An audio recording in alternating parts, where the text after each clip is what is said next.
హల్దీ తర్వాత రోజు వీడియో అనమాట. ఇది సెకండ్ డే కూడా పెళ్లి కూతురు చేస్తాం కదా, మ్యారేజ్ అయ్యేంత వరకు సేమ్ ప్రాసెస్ రిపీట్ అవుతుంది కదా. పెళ్లి కూతురు వచ్చేలోపు చిన్న ఫోటో సెక్షన్ అయితే జరుగుతుంది. ఈ లోపు అయితే పెళ్లి కూతురు రానే వచ్చింది. దానికి సంబంధించిన ప్రాసెస్ అయితే స్టార్ట్ చేస్తారు. ఇవాళ వచ్చేసరికి 4 ఫ్రెండ్స్ కలిపి చేస్తున్నారనమాట. ఇక్కడ ఉన్నారు కదా లైట్ కలర్ డ్రెస్ వేసుకున్నారే ఆంటీది వచ్చేసరికి బ్యూటీ పార్లర్ అనమాట. లలిత జ్యువెలర్స్ ఎదుర్కొండ సందులో.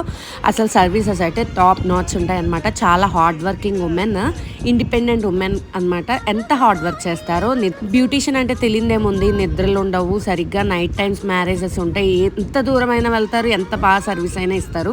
పక్కనున్న ఆంటీ వచ్చేసరికి బొటిక్ అనమాట, పోరంకిలో ఉంటుంది. ఈసారి నెక్స్ట్ టైం అయితే ఖచ్చితంగా వెళ్తాను. 2-3 టైమ్స్ అయితే బ్లౌజెస్ అయితే స్టిచ్ చేయించుకున్నాను. నేను వెళ్ళలేదు, మా ఆంటీ ద్వారా అయితే స్టిచ్ చేయించుకుని. ఈసారి అయితే ఖచ్చితంగా బొటిక్కి వెళ్తే, ఎందుకంటే పెళ్లి కూతురు శారీస్ అయితే ఎక్సలెంట్గా ఉన్నాయి, చాలా బాగా డిజైన్ చేశారు. మేకప్ వచ్చేసరికి ఇందాక చూపించా కదా ఆంటీ అయితే వేశారన్నమాట.